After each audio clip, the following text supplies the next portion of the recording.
네, 안녕하세요. 연애 전문 심리 상담사 연심이라고 합니다. 오늘은 왠지 모르는 그런 싸한 느낌, 그 느낌을 절대 무시하면 안 되는 이유를 알려드리려고 합니다. 총 3가지로 한번 설명을 해보도록 하겠습니다. 첫 번째, 한 가지의 단점이 여러 개의 장점을 압도할 수 있다. 일단 연애 전 같은 경우에는 이런 케이스도 있어요. 사귀면 뭐 달라지지 않을까? 나를 더 사랑하면은 바뀌지 않을까? 약간 이런 거. 그리고 연애를 할 때는 그런 싸한 느낌이 들면은 그래도 뭐 평소에는 잘해주니까 뭐 좋은 장점들이 많잖아? 이런 느낌에서 그래도 연애를 이어간다라는 게 있어요. 여러분들 혹시 한 번쯤은 느껴보셨을 것 같아요. 여기서 큰 재앙이 올 수가 있습니다. 보통 이제 데이트 폭력, 요즘 되게 이슈가 되죠. 데이트 폭력 피해자분들의 그 의견을 한번 들어보면은 이런 얘기가 있습니다. 화를 낼 때는 엄청 화를 내는데 평소에는 잘해줘서 그것 때문에 헤어질 수가 없다는 거죠. 나중에 화를 내서 본인이 잘못한 걸 깨달으면은 빌고 울고 몰고 싹싹 빌면서 사과를 한대요. 근데 다음에 화가 나면은 또 그런다는 거죠. 이런 식으로, 이건 되게 극단적인 표현이긴 하지만 한 가지의 단점이 다른 장점을 확 압도를 할 수가 있다는 겁니다. 제 경험을 한번 말씀드릴게요.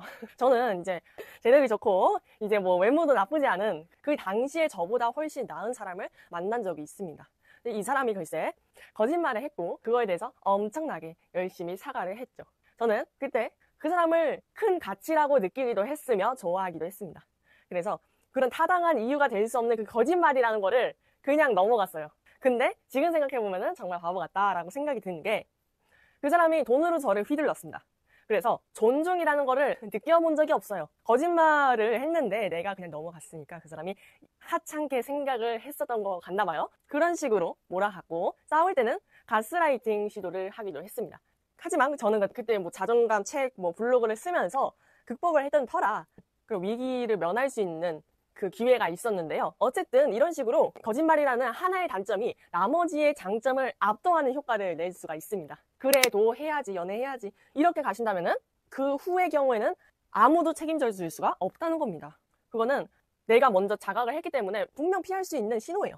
이런 부분을 무시하면 안 됩니다. 혹시라도 여러분들이 이런 느낌이 드신다면 한 발자국 뒤로 가서 다양한 관점에서 생각을 한번 해보는 거예요. 저도 그랬습니다. 두 번째, 연애하기 전에는 조심스러운 게 맞다. 싸한 느낌이 들 수가 없다. 이건 연애하기 전으로 제가 분류를 해놨는데요. 내가 만약에 상대방을 사랑하거나 아니면 그냥 좋아하는 감정이 있다 치면요. 당연히 조심스러워질 수밖에 없다는 겁니다. 여러분들 뭐 성인분들도 많으시겠지만은 20대 초반 아니면 10대 후반 이렇게 연애 시작이 이제 막 들어가시는 분들도 많이 계세요. 그분들을 위해서라도 제가 조금 말씀을 드리고 싶어요. 저도 이런 부분을 잘못 캐치해서 인생에 망할 뻔했거든요. 그래서 이 부분을 아셨으면 좋겠어요. 아무리 상대방이 잘생기고 아무리 상대방이 예쁘든 간에 너무 매력적이어서 다음에는 못 만날 것 같은 그런 이상형이든 간에 조심하셔야 돼요. 정말 조심하셔야 됩니다. 보통 내가 가치가 높은 사람을 보게 되면은 내가 저 자세로 들어가는 경우가 없지 않은 상대방한테 보일 수밖에 없어요. 그만큼 내가 자존감이 낮아진 상태에서는 그런 게 확 티가 날 수밖에 없습니다. 그래서 가치가 높은 사람 입장에서는 그거 눈에 보이기 때문에 그거를 가볍게 생각하는 사람이 있어요. 만약에 이 사람이 내가 이 사람을 좋아하는 거를 이 사람이 안다고 했을 때 어떻게 한번 행동을 취하는지 보시길 바랄게요. 그 사람이 진지하게 생각한다면은 똑같이 진중하고 조심스럽게 행동을 할 겁니다. 근데 만약에 그렇게 안 한다면 상대방을 얕게 본다거나 사귀고 나서는 연애라고 할 수도 없는 상태에 놓일 수가 있어요. 이걸 한번 꼭 알아두셨으면 좋겠습니다. 세 번째, 선택과 끌림은 다른 엔딩을 맞는다. 특히나 이 애착 유형 중에 불안형 애착, 회피형 애착이라는 것이 있습니다. 이 유형들은 아무리 수많은 연애를 많이 해도 진정한 사랑을 찾기가 힘들 수가 있어요. 왜냐? 끌림과 선택이라는 그런 사랑을 구별하지 못할 가능성이 있기 때문입니다. 엄연히 선택은 사랑이라고 할 수가 없습니다. 좋아하는 것도 아니고요. A, B, C, D가 있으면은 A는 뭔가 좀 그런데 나머지가 다 괜찮아. B, C, D보다는 훨씬 괜찮으니까 그래도 뭔가 조금 꺼림칙한데 그래도 일단 뭐 연애해보자. 이렇게 되는 거거든요. 선택은. 그러니까 다른 조건들에 비해서 이 사람이 그나마 괜찮아. 그나마라는 거는 이 사람이라는 확신이 없다는 느낌이에요. 그래서 묘하게 애매한 느낌, 싸한 느낌이 들면서 이 사람하고 연애를 이어가는 경우가 있습니다. 뭐 연애하면 달라지겠지 이 느낌에서 조건이 괜찮으니까 하는 경우가 있어요. 이런 식으로 이제 연애는 비교적 가벼우니까 그냥 하는 경우도 있습니다. 자, 이러면 어떻게 될까요? 내가 끌려다니는 거겠죠? 1번에서 말씀드렸듯이 저 같은 상황에 놓이게 되는 겁니다.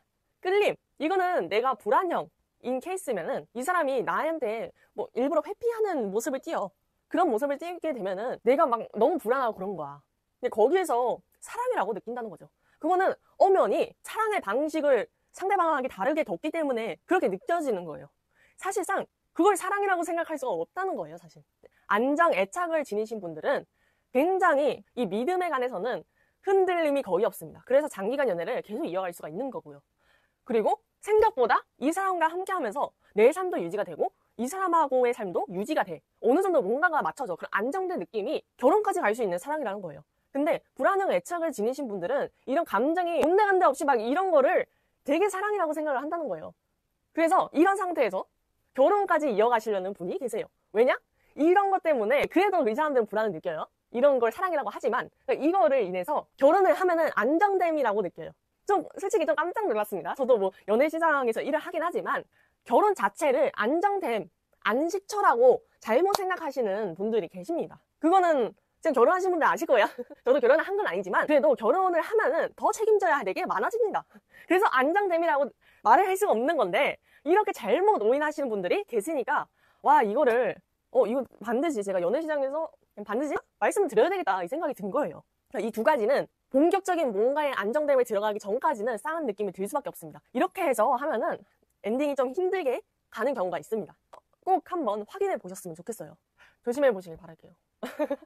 이런 경험담을 가지고 이제 여러분들께서 이제 연애가 힘드신 분들 아니면은 연애로 이제 한 사람의 삶이 휘청거릴 수도 있다는 거를 여러분들께 알려드리고 싶었고 이 부분을 생각보다 강조하는 사람이 적어요. 저도 솔직히 모든 사람의 연애를 판단할 수는 없는 거지만 분명 이런 부분에 위기에 직면하신 분들이 계실 거예요. 이분들을 위해서 제가 이렇게 리프시 마인이라고 하는 연애 심리 상담업을 창업하게 되었습니다. 이걸 모든 거를 제가 경험을 해봤기 때문에 나이 든 사람은 아니지만 생각보다 사람 경험이 밀도 있게 있었던 것 같아요. 그래서 이런 부분에 관해서 뭐 어리신 분들도 마찬가지겠고 혹은 그런 애착 유형을 지니고 계신 분들을 위해서라도 제가 영상을 제작하게 되었고요. 혹시나 이제 다른 연애 심리가 궁금하신 분들은 저희 리프시마인 홈페이지에 있는 여기 무료 관련 신청에다가 신청 한번 남겨보시길 바랄게요. 댓글에 링크 있습니다. 네, 이상으로 마치도록 하겠습니다. 구독과 좋아요 꼭 눌러주시고요. 오늘 좋은 하루 보내세요.